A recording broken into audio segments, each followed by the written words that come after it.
Saya berdiri di ruang kedatangan Terminal 3 Bandara Internasional Soekarno-Hatta. Jam menunjukkan pukul 23.47 WIB. Dan keringat sudah membasahi kemeja polo saya, meski AC berhembus kencang. Sebagai mantan Kapten Angkatan Laut Australia yang pernah bertugas di Laut Cina Selatan, saya datang ke Indonesia dengan satu keyakinan. Negara ini hanya pandai bicara soal kedaulatan Natuna. Beijing sudah kirim ratusan kapal, dorong nelayan mereka masuk. Dan Jakarta hanya protes diplomatis yang lembut, lalu diam.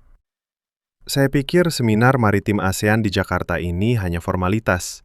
Kesempatan saya untuk mengamati dari dekat betapa rapuhnya pertahanan negara berkembang di hadapan raksasa. Tapi lalu semuanya berubah dalam hitungan menit. Imigrasi.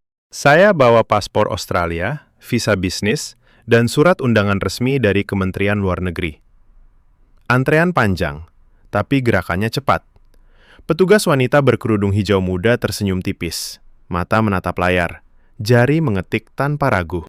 "Selamat datang di Indonesia, Mr. James Harrington," katanya dalam bahasa Inggris yang jernih, tanpa aksen berat. Cap paspor turun tepat pukul 23.52. Bagasi saya sudah di belt nomor 4. Tidak hilang, tidak rusak. Di luar, supir dari panitia menunggu dengan plakat nama. Mobil Toyota Innova hitam mengkilap. AC dingin, dan botol air mineral masih disegel. Jam 00.15, kami sudah meluncur di tol menuju hotel di kawasan Kuningan.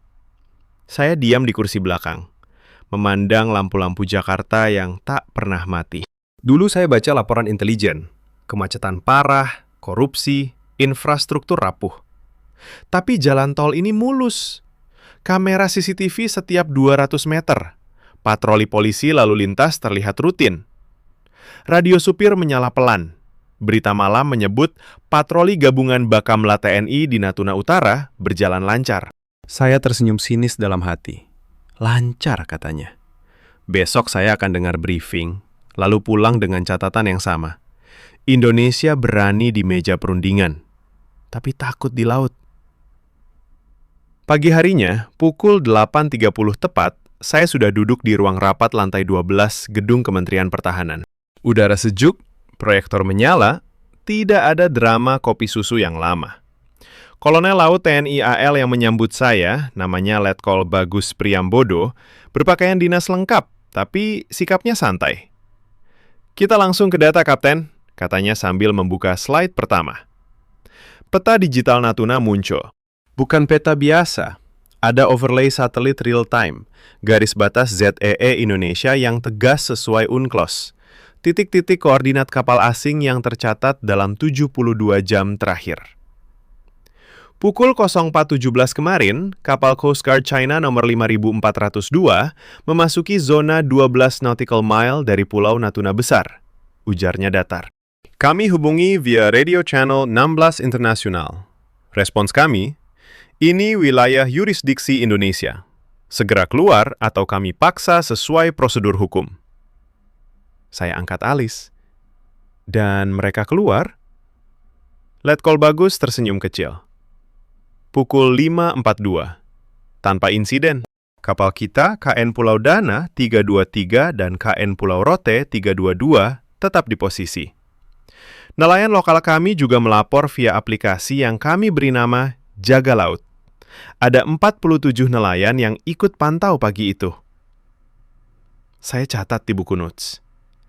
Angka-angka ini terlalu rapi, terlalu cepat.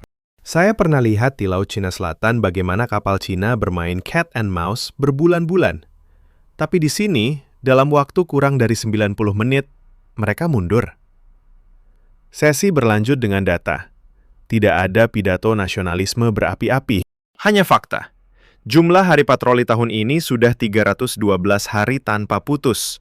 Koordinasi dengan satelit 8, radar baru di Pulau Natuna yang bisa deteksi kapal hingga 120 nautical mile, dan yang paling mencengangkan, nelayan Indonesia sendiri yang menolak jadi pion Beijing.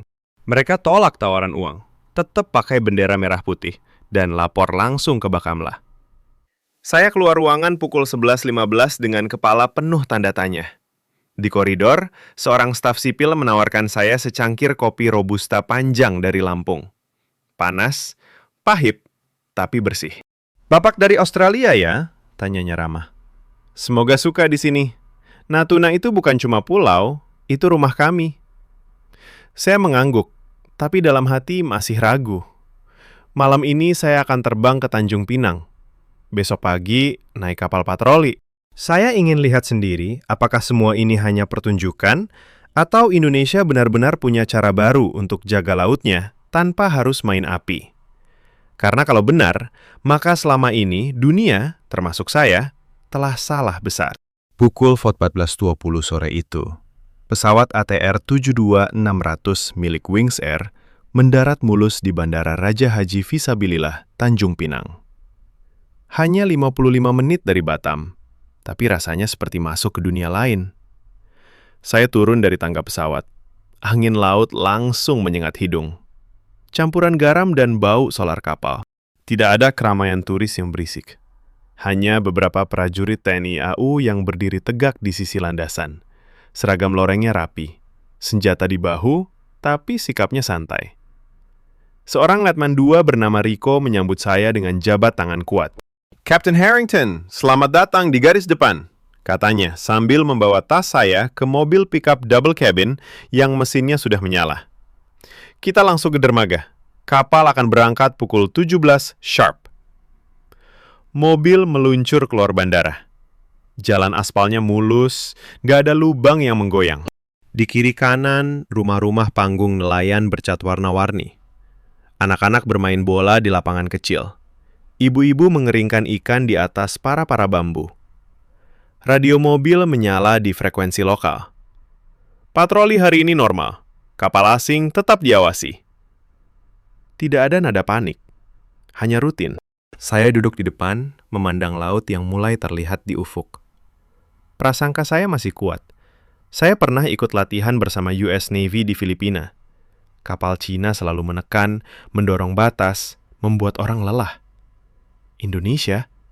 Saya kira cuma akan kirim kapal kecil, lalu mundur kalau diintimidasi. Tapi Letnan Rico bicara pelan sambil nyetir. "Besok pagi Anda ikut di KN Pulau Dana 323. Kaptennya Mayor Laut Edi Santoso. Dia bukan tipe yang suka omong besar, tapi data dia pegang semua." Kami tiba di dermaga Pangkalan Bakamla pukul 16.40. Kapal patroli berukuran sedang itu sudah siap. Bendera merah putih berkibar pelan di tiang. Awak kapal 28 orang. Semuanya bergerak seperti sudah hafal langkah. Saya naik tangga. Disambut Kapten Edi. Pria berusia 42 tahun, kulit hitam terbakar matahari. Suaranya rendah, tapi jelas. "Briefing singkat dulu, Kapten," katanya sambil membuka laptop di mess hall yang sempit tapi bersih. Layar menampilkan radar live. "Sekarang pukul 16.55. Kapal China 5402 masih di luar 24 nautical mile, tapi kemungkinan mendekat lagi besok subuh. Kami sudah koordinasi dengan TNI AL dan satelit. Nelayan kami di Pulau Laut juga standby." Saya tanya langsung, "Kalau mereka nekat masuk?" Kapten Edi menatap saya tanpa berkedip. "Kami ikuti prosedur. Radio peringatan 3 kali. Kalau tetap, kami escort keluar. Tanpa tembakan, kecuali mereka tembak dulu. Ini bukan soal siapa lebih kuat. Ini soal hukum yang kami pegang teguh." Malam mulai turun. Lampu dermaga menyala terang. Tidak ada genangan air atau kabel beterbangan. Saya berdiri di geladak. Angin malam bertiup sejuk. Seorang awak muda mendekat, menawarkan rokok kretek. Namanya Budi, asli Natuna. "Bapak dari Australia?" "Saya sering lihat kapal asing lewat sini. Tapi kami tidak takut. Ini laut kami, dari kakek nenek dulu. Kalau perlu, kami lapor langsung lewat HP. Aplikasi jaga laut sudah dipasang di 1.200 nelayan sini." Saya tersenyum tipis. Anak ini 24 tahun, tapi bicaranya tenang seperti sudah biasa hadapi tekanan. Makan malam di kapal sederhana. Nasi putih, ikan tongkol bakar, sambal terasi, dan sayur asam. Tidak mewah, tapi hangat. Awak kapal makan bersama, Tertawa kecil soal anak yang baru lahir di kampung, bukan soal perang. Pukul 22.30, saya berbaring di kamar sempit. Gelombang kecil mengayun kapal pelan. Radio VHF sesekali berbunyi. Suara nelayan melapor posisi ikan. Semua terdengar terlalu teratur, terlalu tenang. Besok pagi, saya akan lihat sendiri apakah ketenangan ini nyata atau hanya topeng sebelum badai datang.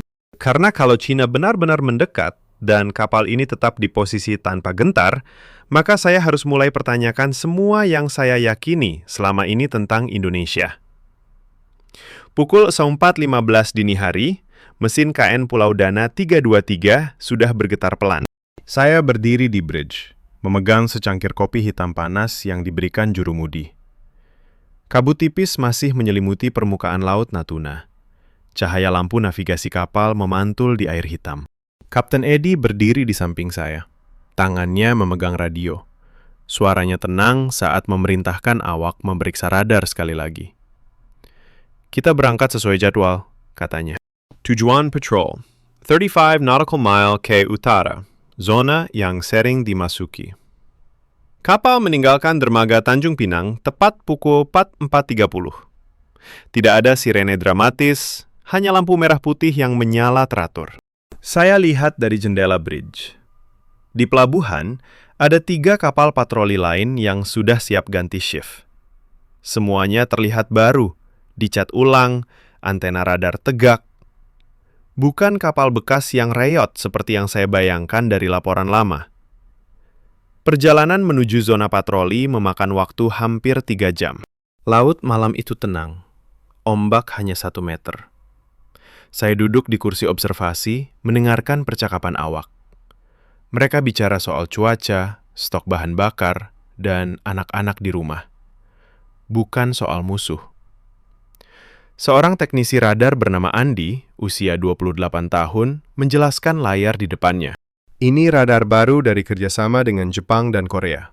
Deteksi kapal baja hingga 85 nautical mile. Data langsung terkirim ke pusat di Jakarta via satelit. Kalau ada anomali, alarm berbunyi otomatis. Saya tanya, berapa kali bulan ini kalian konfrontasi? 18 kali, jawab Andi tanpa ragu. Semua tercatat, tidak ada yang hilang. Kami tidak main api, Kapten. Kami main data dan prosedur. Pukul 7.20, matahari mulai terbit. Laut Natuna berubah warna biru kehijauan. Di kejauhan, terlihat pulau-pulau kecil dengan vegetasi hijau lebat. Kapal mendekati posisi tetap. Kapten Edi memerintahkan slow down. Saya turun ke geladak bawah. Angin laut kencang menerpa wajah. Di sana ada tim kecil yang sedang memeriksa drone pengintai. Drone itu bukan mainan. Model lokal buatan PT Dirgantara Indonesia bisa terbang 4 jam, kamera 4K, dan langsung kirim gambar ke command center. Seorang prajurit muda mendekat. Namanya Sersan Joko. Mau lihat pangkalan sementara di Pulau Laut, Pak? Kami punya pos di sana. Kami naik sekoci kecil pukul 8.10. Perjalanan hanya 15 menit. Pulau kecil itu ternyata sudah berubah. Dulu saya bayang hanya pasir dan pohon kelapa. Sekarang ada dermaga beton baru, menara radar setinggi 30 meter, solar panel yang rapi berderet, dan pos jaga dengan generator cadangan. Listrik 24 jam. Air bersih dari desalination plant mini.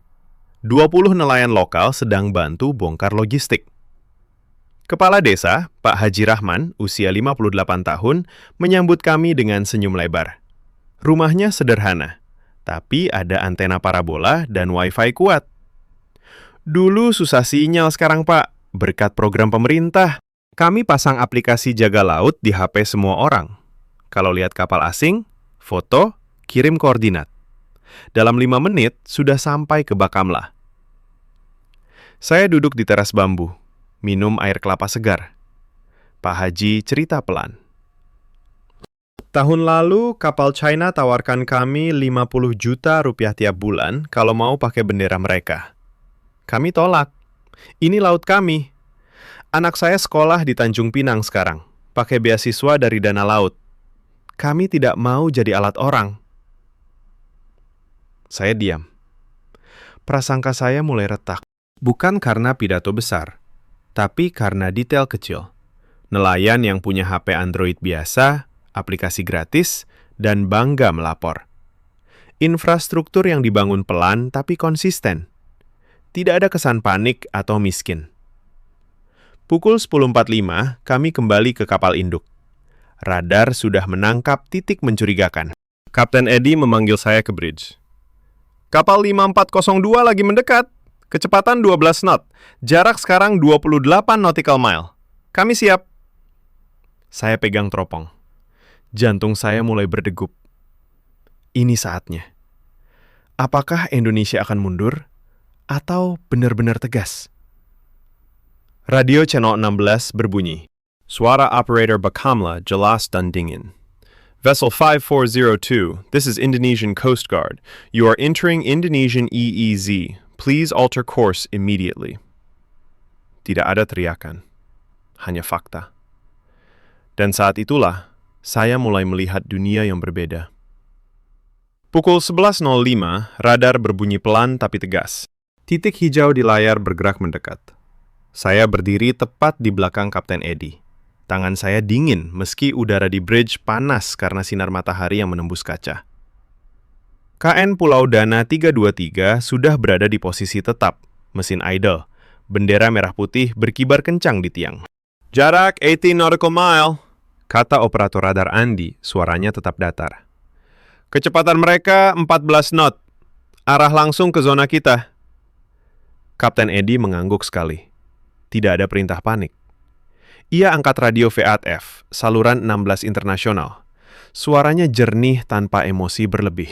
Vessel 5402, this is Indonesian Coast Guard vessel Pulau Dana 323. You are entering the Indonesian Exclusive Economic Zone. I repeat, you are in Indonesian waters. Alter your course immediately to 180 degrees. Over. Udara di bridge terasa berat. Saya pegang teropong dengan kuat. Di kejauhan, siluet kapal Coast Guard Cina mulai terlihat. Besar, putih abu-abu, nomor 5402 jelas di lambung. Mereka tidak langsung jawab, hanya terus maju. Detik-detik berlalu. Awak kapal di geladak bawah sudah siap di posisi masing-masing. Drone sudah diluncurkan, kamera merekam setiap gerak. Pukul 11.12, radio berbunyi lagi. Kapten Eddie ulangi peringatan kedua, kali ini lebih tegas, menyebut koordinat persis dan pasal UNCLOS yang dilanggar. Masih tidak ada respons. Saya rasakan jantung saya berdegup. Dulu di Laut Cina Selatan, saya lihat kapal-kapal seperti ini dorong sampai batas. Buat orang lelah, buat negara kecil mundur. Saya pikir hari ini akan sama. Indonesia akan kirim protes, lalu mundur pelan. Tapi tidak. Pukul 11.18, peringatan ketiga keluar. Suara Kapten Eddie tetap dingin. Vessel 5402, this is your final warning. If you do not alter course, we will take further measures in accordance with international law. Stand by. Saat itu, sesuatu berubah. Kapal China mulai melambat. Radar menunjukkan mereka belok pelan ke kanan. Jarak berhenti di 11,8 nautical mile. Tidak ada manuver agresif, tidak ada lampu sorot membutakan, tidak ada kapal pendamping yang muncul tiba-tiba. Hanya mundur, pelan, teratur. Saya turunkan teropong, napas saya tertahan. Kapten Eddie letakkan radio, lalu pandang saya. Itu respon standar mereka bulan ini. Kali ketiga mereka coba, dan kali ketiga juga mundur. Di geladak, awak bertepuk tangan pelan, bukan sorak-sorai. Hanya anggukan kepala dan lanjutan tugas. Sersan Joko mendekat sambil bawa termoskopi. Mereka tahu kami serius, Pak. Kalau mereka nekat, kami eskort keluar sampai batas. Tapi hari ini cukup radio saja. Saya duduk di kursi observasi. Laut Natuna biru terang di depan mata. Drone kembali landing mulus di dek. Layar menampilkan rekaman jelas. Kapal Cina berbalik arah. Lambungnya menghadap ke utara lagi. Di radio, Nelayan lokal mulai lapor. "Pak, kapal besar putih sudah pergi. Kami lanjut tangkap ikan." Pak Haji Rahman dari Pulau Laut menelpon via setphone. Suaranya tenang. "Alhamdulillah, anak-anak sudah aman. Terima kasih patroli hari ini." Saya catat di notes dengan tangan agak gemetar. Bukan karena takut, tapi karena kaget. Konfrontasi ini tidak seperti yang saya bayangkan. Tidak ada tembakan peringatan, tidak ada kapal perang besar-besaran, tidak ada drama media. Hanya prosedur yang dijalankan berulang. Didukung data, didukung nelayan, didukung infrastruktur kecil, tapi konsisten. Cina yang biasanya dominan, kali ini memilih mundur dalam waktu kurang dari 20 menit. Pukul 12.40, Kapten Edi memerintahkan kapal kembali ke rute patroli normal. Saya berdiri di buritan. Angin menerpa jaket saya. Prasangka saya yang dulu, bahwa Indonesia hanya berkoar tanpa tindakan, mulai retak parah. Ini bukan keberanian nekat. Ini sesuatu yang lebih dalam. Sebuah sistem yang berjalan meski dunia tidak melihat. Tapi saya masih belum percaya sepenuhnya. Malam nanti, di dermaga, saya akan bicara lebih dalam dengan para perwira. Saya butuh bukti bahwa ini bukan kebetulan satu hari. Karena kalau ini pola yang sebenarnya, maka selama ini saya dan banyak orang di Australia serta Barat telah memandang Indonesia dengan mata yang salah total. Pukul 13.15, KN Pulau Dana 323 merapat kembali ke dermaga kecil di Pulau Laut. Matahari sudah tinggi, tapi angin laut tetap sejuk. Saya turun dari kapal bersama Kapten Edi dan Sersan Joko. Kaki saya masih terasa goyang sedikit karena gelombang, tapi pikiran saya lebih goyang lagi. Konfrontasi tadi pagi masih bergema di kepala. Kapal China yang mundur tanpa drama. Sekarang saya ingin lihat sisi lain yang sering dilupakan. Bagaimana orang biasa di sini menjaga laut setiap hari? Kami berjalan menyusuri jalan setapak beton yang baru. Lebarnya cukup untuk 2 motor lewat. Di kanan kiri, rumah panggung berderet rapi. Catnya tidak mengelupas. Antena TV digital terpasang di atap. Anak-anak kecil berlari sambil bawa ember ikan segar, tertawa riang. Tidak ada kesan miskin atau terancam. Sebaliknya, terasa seperti desa yang sedang tumbuh pelan. Pak Haji Rahman sudah menunggu di depan rumahnya. Ia pakai kaos oblong biasa dan sarung, tapi di pinggangnya ada sabuk kecil dengan pouch HP. "Mari masuk, Kapten. Makan siang dulu. Ikan segar dari pagi tadi." Meja bambu di teras sudah disiapkan. Nasi putih hangat, ikan kakap bakar dengan sambal dabu-dabu, sayur kangkung tumis, dan kerupuk udang. Bukan makanan mewah, tapi setiap suapan terasa segar. Ibu Haji menyajikan dengan senyum tanpa banyak bicara.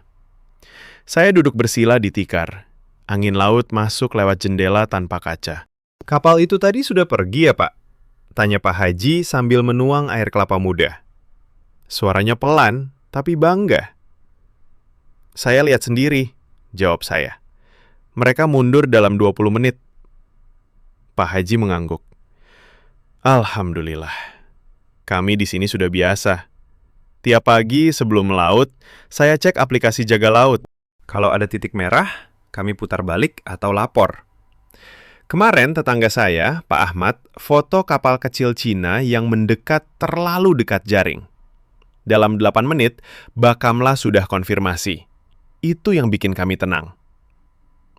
Saya ambil HP saya, minta izin lihat aplikasinya. Layar sederhana, berbahasa Indonesia, tombol laporkan kapal asing, besar dan jelas. Ada foto, GPS otomatis, dan chat langsung ke pusat. "Berapa orang di pulau ini pakai ini?" tanya saya. 187 kepala keluarga, jawab Pak Haji. Semua punya HP Android, bahkan yang umur 60 tahun sekalipun. Pemerintah kasih pelatihan gratis tiap bulan di balai desa. Sinyalnya kuat sekarang, berkat tower baru tahun lalu. Sersan Joko ikut duduk, gigit kerupuk. "Kami prajurit juga belajar dari mereka, Kapten. Nelayan ini mata kami di laut. Mereka tahu arus, tahu kapan ikan naik, tahu kapan kapal asing aneh. Bukan cuma lapor, tapi mereka juga tolak tawaran. Tahun lalu ada yang datang tawarkan solar gratis kalau ikut pakai nama perusahaan Cina. Semua tolak. Mereka bilang, kami sudah dapat bantuan dari Jakarta. Sekolah anak gratis, listrik 24 jam, buat apa jual laut? Saya diam mendengar. Di Australia, kami sering bahas bagaimana China pakai uang untuk beli pengaruh di Pasifik. Di sini, sepertinya tidak berhasil. Bukan karena pidato nasionalisme, tapi karena kehidupan sehari-hari yang sudah lebih baik. Setelah makan, kami jalan ke dermaga kecil pulau. Ada 12 perahu nelayan berlabuh. Catnya cerah, mesin Yamaha baru. Seorang nelayan muda bernama Andri, usia 27 tahun, sedang perbaiki jaring. Tangannya kasar, tapi gerakannya cepat dan terampil. Anda ikut kami besok pagi, Pak Australia? Tanyanya sambil tersenyum. Laut di sini kaya, tapi kami jaga supaya tidak diambil orang lain. Saya tanya apa yang membuat dia tetap di sini, padahal bisa kerja di Batam atau Singapura dengan gaji lebih besar. Andri angkat bahu. Di sini rumah. Anak saya lahir di klinik baru yang dibangun tahun lalu. Istri saya dapat pelatihan budidaya rumput laut dari KKP. Tiap bulan ada kapal patroli lewat. Kami merasa dilindungi. Dulu tahun 2016, kapal China sering geser jaring kami. Sekarang, jarang. Karena kami lapor, mereka datang cepat. Di belakangnya, seorang ibu sedang ajari anak perempuan SD cara menyortir ikan. Anak itu pakai seragam sekolah yang rapi, tasnya baru. Pagi ini Bu Guru ajar tentang UNCLOS, kata ibu itu. Katanya laut kita luas, harus dijaga bareng. Saya berjalan lebih jauh, ke pos jaga TNI yang kecil. Di dalam, 2 prajurit sedang update logbook manual dan digital. Listrik dari solar panel stabil. Komputer laptop menyala. Ada pendingin air minum. Letnan Riko yang kemarin sambut saya di bandara, sekarang di sini. Kami ganti shift tiap 14 hari, katanya. Gaji tepat waktu, logistik lancar. Keluarga di Tanjung Pinang bisa video call setiap malam. Tidak ada yang merasa dikorbankan. Saya duduk di bangku kayu di luar pos, memandang laut yang tenang. Anak-anak bermain di pasir. Ibu-ibu cuci piring sambil ngobrol. Bapak-bapak perbaiki perahu. Semua gerakan teratur. Tidak ada ketegangan meski kapal Cina baru saja mundur tadi pagi. Ini bukan desa yang ketakutan. Ini desa yang siap, yang bangga, yang merasa bagian dari sesuatu yang lebih besar. Prasangka saya yang tersisa mulai luntur. Bukan karena saya lihat kapal perang besar atau rudal, tapi karena kehidupan mikro ini. Nelayan yang pakai aplikasi, anak sekolah yang belajar UNCLOS, prajurit yang makan bersama warga. Sistem yang berjalan karena orang-orangnya percaya. Sore mulai turun. Kami kembali ke kapal utama untuk malam. Di geladak, saya berdiri sendirian. Angin meniup rambut. Besok saya akan dengar lebih banyak cerita dari analis Indonesia di Tanjung Pinang. Tapi hari ini sudah cukup buat saya mengakui. Saya salah selama ini. Indonesia tidak lemah. Mereka hanya bermain dengan cara yang berbeda. Tenang, terorganisir, dan didukung dari bawah. Pukul 19.45 malam itu, lampu dermaga Tanjung Pinang menyala kuning lembut. KN Pulau Dana 323 sudah merapat kembali. Mesin dimatikan, hanya generator kecil yang berdengung pelan. Saya duduk di ruang mes kapal yang sempit, bersama Kapten Edi, Letnan Riko, dan seorang analis pertahanan lokal bernama Dr. Andi Kusuma. Ia datang dari Jakarta khusus untuk bertemu saya, membawa laptop tipis dan map tebal berisi data. Meja diisi dengan teh hangat, pisang goreng, dan beberapa lembar catatan saya yang sudah penuh coretan.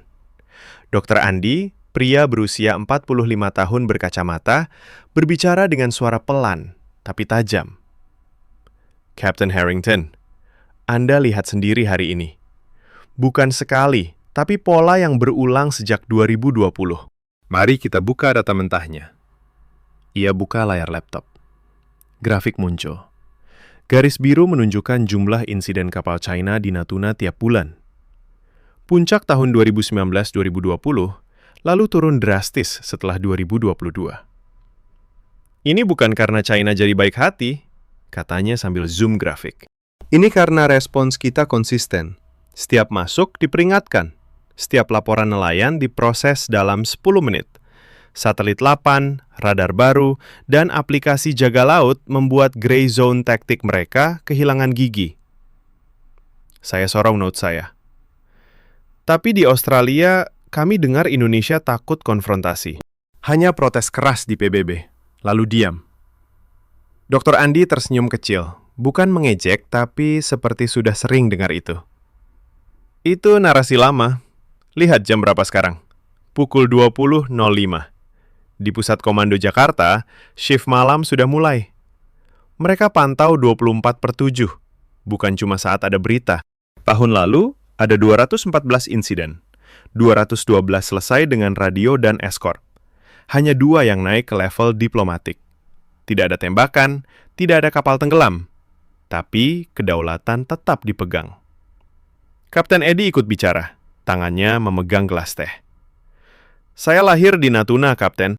Dulu tahun 2016, kapal China geser jaring kami tiap minggu. Nelayan pulang dengan tangan kosong. Sekarang, kami tangkap ikan sampai 40 ton per armada kecil tiap bulan. Karena patroli rutin, karena anak buah saya yang 28 orang ini sudah hafal prosedur sampai bisa dilakukan sambil tidur. Saya tanya soal dukungan masyarakat.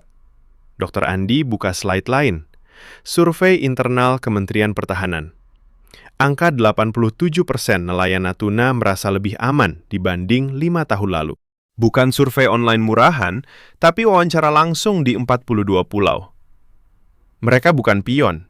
Mereka partner. Pemerintah kasih solar panel, sekolah, klinik, tower sinyal. Balasannya, mereka jaga laut seperti jaga rumah sendiri. Ruangan kecil itu hening sebentar. Hanya suara ombak kecil di luar. Saya ingat pagi tadi, kapal 5402 yang mundur pelan. Saya ingat Pak Haji Rahman yang tolak uang 50 juta. Saya ingat Andri yang perbaiki jaring sambil cerita tentang anaknya yang sekolah gratis. Sejujurnya, kata saya pelan, suara saya agak serak. Saya datang ke sini dengan pikiran Indonesia hanya negara besar di peta, tapi kecil di laut.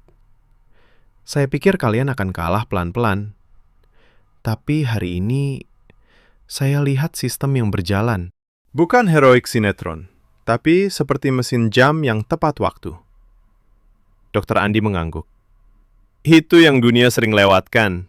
Kita tidak main api, kita main hukum, data, dan kesatuan. Cina tahu kalau mereka dorong terlalu keras, seluruh nelayan Natuna akan berdiri bersama. Bukan karena perintah Jakarta, tapi karena mereka sudah merasakan manfaatnya. Listrik nyala, anak sekolah, ikan tetap ada. Letnan Riko tambah. Malam ini di pos Pulau Laut, Pak Haji pasti lagi video call keluarganya di Tanjung Pinang. Besok pagi, dia melaut lagi dengan tenang. Itu kekuatan kami yang sebenarnya.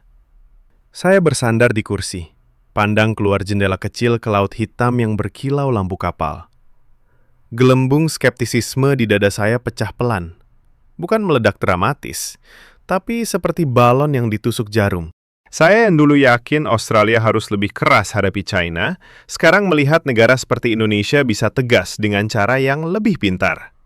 Tanpa pangkalan asing besar, tanpa anggaran raksasa, tapi dengan konsistensi yang membuat raksasa itu mundur. Pukul 21.40, diskusi selesai. Kami saling jabat tangan. Dr. Andi pamit naik mobil kembali ke hotel. Kapten Edi kembali ke bridge untuk cek log malam. Saya naik ke geladak atas sendirian. Angin malam bertiup dingin. Bintang-bintang terang di atas Natuna. Saya ambil notes, tulis 1 kalimat panjang. Hari ini saya belajar bahwa kedaulatan bukan soal siapa lebih keras teriak, tapi siapa lebih konsisten menjaganya setiap hari. Prasangka saya sudah tidak utuh lagi. Besok saya akan pulang ke Jakarta, lalu ke Australia. Tapi sesuatu di dalam saya sudah berubah. Indonesia bukan lagi negara berkembang yang berisiko di catatan saya. Mereka adalah negara yang sedang menulis cara baru di Laut Cina Selatan. Dan dunia, termasuk saya, mulai terbelalak. Pukul 06.45 pagi berikutnya, saya duduk di kursi plastik di dermaga Tanjung Pinang. Secangkir kopi tubruk masih mengepul di tangan. Kapal feri menuju Batam sudah siap berangkat pukul 8, tapi saya sengaja datang lebih awal. Angin pagi bertiup pelan, membawa bau solar dan ikan asin. Di depan saya, KN Pulau Dana 323 sedang isi bahan bakar. Awaknya bergerak rutin. Tidak ada yang buru-buru, tapi tidak ada yang santai berlebihan. Semua seperti sudah terjadwal dalam darah mereka. Saya buka notes di ponsel, baca ulang catatan 3 hari ini. Dari Bandara Soekarno-Hatta yang tepat waktu, briefing di Kementerian Pertahanan yang penuh data, sampai konfrontasi kemarin pagi yang berakhir hanya dengan radio. Semuanya terasa nyata. Tapi otak saya yang terlatih sebagai analis masih mencoba mencari celah. Saya bandingkan dengan pengalaman saya dulu di Laut Cina Selatan bersama Angkatan Laut Australia. Di Filipina, kapal Cina sering parkir berhari-hari di Scarborough Shoal. Nelayan lokal ketakutan. Pemerintah Manila protes keras di media, tapi di lapangan sering mundur. Di Vietnam, konfrontasi lebih keras, kadang sampai tabrakan kapal. Tapi hasilnya selalu tegang dan tidak menentu. Saya pernah ikut latihan di sana tahun 2022. Semua orang tegang, radar berbunyi non-stop, tapi pengaruh di lapangan tetap tipis. Tapi di Natuna, berbeda. Di sini tidak ada teriakan heroik di televisi setiap hari. Tidak ada kapal perang besar yang dikirim untuk pamer otot. Yang ada hanyalah patroli rutin 312 hari setahun, aplikasi di HP nelayan, radar yang akurat, dan prosedur radio yang diulang seperti mantra. Cina mundur bukan karena takut senjata Indonesia, tapi karena mereka tahu kalau mereka dorong terus, seluruh sistem ini akan bergerak seperti mesin yang tidak bisa dihentikan. 187 nelayan di satu pulau kecil saja sudah seperti sensor hidup. Satu foto dari HP Android biasa bisa menggerakkan kapal patroli dalam hitungan menit. Saya ingat wajah Pak Haji Rahman kemarin sore. Ia bukan aktivis, bukan tentara. Hanya seorang bapak yang punya 3 cucu. Tapi saat ia bilang, ini laut kami, bukan milik siapa-siapa yang datang dengan uang. Suaranya tenang, bukan marah. Itu yang membuat saya gelisah. Kekuatan Indonesia bukan di Jakarta semata. Kekuatan itu tersebar di teras rumah panggung, di perahu nelayan yang catnya cerah, di anak SD yang belajar unklos di sekolah desa. Saya bandingkan dengan Australia sendiri. Kami punya anggaran pertahanan besar, kapal fregat canggih, kerjasama AUKUS.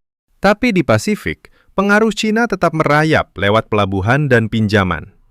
Di sini, di Natuna, pinjaman dan tawaran uang ditolak mentah-mentah. Bukan karena propaganda, tapi karena nelayan sudah merasakan listrik 24 jam, sekolah gratis, dan patroli yang datang tepat waktu. Dr. Andi Kusuma bilang semalam, kami tidak mau jadi medan perang orang lain. Kami mau jadi tuan rumah di rumah sendiri. Kalimat itu sekarang terngiang-ngiang. Saya yang dulu tulis laporan rahasia bahwa Indonesia akan jadi titik lemah di ASEAN, sekarang harus revisi seluruh pemikiran itu. Pukul 07.20, Kapten Edi datang menghampiri. Seragamnya masih sama, tapi matanya lelah karena shift malam.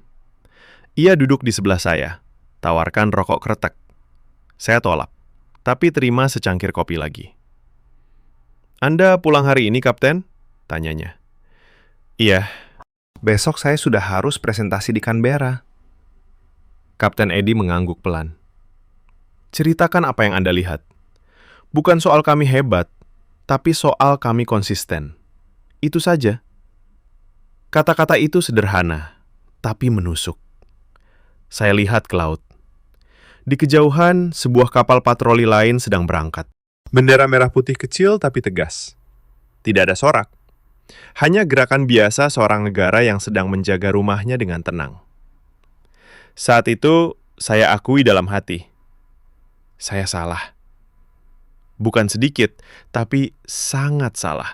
Selama ini, saya memandang Indonesia dari lensa negara besar yang suka ukur kekuatan dengan jumlah kapal dan rudal. Padahal kekuatan sebenarnya ada di cara mereka menjalankan hari-hari biasa. Di dermaga ini, di aplikasi nelayan, di prosedur radio yang dingin, tapi tegas. Ferry, saya berangkat pukul 8.05. Saya berdiri di geladak atas, memandang Tanjung Pinang yang semakin kecil. Angin Laut Natuna masih membawa bau yang sama. Di dada saya ada perasaan aneh, campuran malu dan hormat. Malu karena prasangka yang dibawa dari jauh. Hormat karena melihat sesuatu yang jarang dimiliki negara lain. Kedaulatan yang dijalankan setiap hari oleh orang-orang biasa dengan cara yang tenang tapi tidak bisa diabaikan. Dunia memang mulai terbelalak. Dan saya, James Harrington, mantan Kapten Angkatan Laut Australia, sekarang menjadi salah satu saksinya. Pukul 9.30 pagi itu, pesawat Boeing 737 milik Batik Air lepas landas dari Bandara Raja Haji Fisabilillah. Saya duduk di kursi 12A, jendela samping, memandang Kepulauan Natuna yang semakin mengecil di bawah sana. Laut biru kehijauan berkilau di bawah sinar matahari. Pulau-pulau kecil seperti titik-titik hijau yang tenang. Tidak ada asap ledakan, tidak ada kapal perang berbaris. Hanya biru yang damai. Tapi saya tahu di balik itu ada sistem yang bekerja tanpa henti. Di pangkuan saya, notes sudah penuh. 3 hari yang mengubah hampir semua yang saya yakini. Dari Bandara Jakarta yang tepat waktu di malam larut, briefing data di Kementerian Pertahanan, perjalanan ke Tanjung Pinang, konfrontasi di bridge kapal, sampai secangkir air kelapa di teras Pak Haji Rahman. Semua detail kecil itu sekarang menyusun gambar yang utuh. Saya ingat saat Kapten Edi bilang, "Kami tidak main api." Kalimat itu bukan slogan, itu cara mereka hidup. Radio peringatan yang dingin, drone yang landing mulus, nelayan yang foto kapal asing dengan HP biasa, anak SD yang belajar unclos di sekolah desa, listrik solar yang nyala 24 jam. Semua berjalan seperti jam dinding yang tidak pernah berhenti, meski dunia luar tidak melihat. Di Australia, kami sering bahas ancaman Cina dengan angka kapal dan rudal. Kami kirim kapal fregat, bentuk aliansi, tapi pengaruh Beijing tetap merayap lewat pelabuhan dan hutang. Di Natuna, Cina mundur hanya karena radio dan konsistensi. Bukan karena Indonesia paling kuat di Asia, tapi karena mereka tahu, di sini, seluruh rakyat kecil ikut menjaga. 187 nelayan di satu pulau saja sudah seperti radar hidup. Satu laporan dari aplikasi Jaga Laut bisa menggerakkan kapal patroli dalam hitungan menit. Itu bukan kekuatan kasar. Itu kekuatan diam yang sulit dipecah. Saya buka laptop di meja kecil, mulai tulis draft laporan untuk kantor di Canberra. Judulnya saya ubah dari Risiko Natuna bagi Australia menjadi Pelajaran dari Natuna, model kedaulatan tenang di Laut Cina Selatan. Saya tulis jujur. Saya datang dengan prasangka bahwa Jakarta hanya berkoar. Saya pulang dengan keyakinan bahwa Indonesia sedang menulis bab baru. Bukan dengan provokasi, tapi dengan prosedur yang dijalankan setiap hari oleh orang-orang biasa. Pesawat mulai menembus awan. Di samping saya, seorang ibu Natuna menggendong anak kecilnya yang tertidur. Anak itu pakai kaos kecil bergambar bendera merah putih. Ibu itu tersenyum saat lihat saya memandang. "Pulang ke Jakarta, Pak?" tanyanya ramah. "Ke Australia," jawab saya. "Oh, jauh ya. Tapi Natuna bagus kan? Lautnya kaya, orangnya biasa saja, tapi kami jaga bersama." Saya mengangguk. Kata biasa saja itu sekarang terasa berat. Karena di balik biasa itu ada kekuatan yang membuat dunia terbelalak pelan-pelan. Saya ingat wajah Pak Haji saat pamit di dermaga. Ia jabat tangan saya kuat lalu bilang, "Kalau kesini lagi, mampir ke rumah. Ikan segar selalu ada.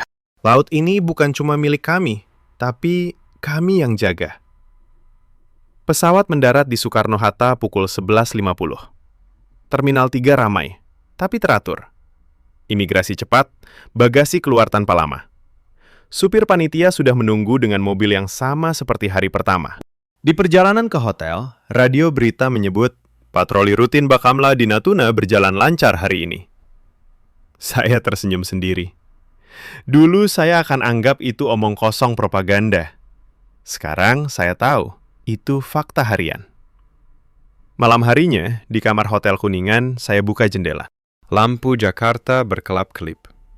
Saya ambil gelas, tuang sedikit whisky dari minibar, tapi tidak minum. Hanya pandang kota ini yang dulu saya anggap kacau. Sekarang saya lihat beda. Negara yang sedang tumbuh dengan caranya sendiri. Besok, saya terbang pulang ke Sydney. Laporan saya akan sampai di meja atas. Saya akan tulis dengan jujur. Jangan remehkan Indonesia. Mereka bukan pemain kecil yang akan mundur. Mereka negara yang tegas tanpa harus berteriak, yang menjaga kedaulatannya dengan tenang, dengan rakyatnya, dengan sistem yang berjalan setiap detik. Dunia memang terbelalak, dan saya, James Harrington, kini menjadi bagian dari yang terbelalak itu.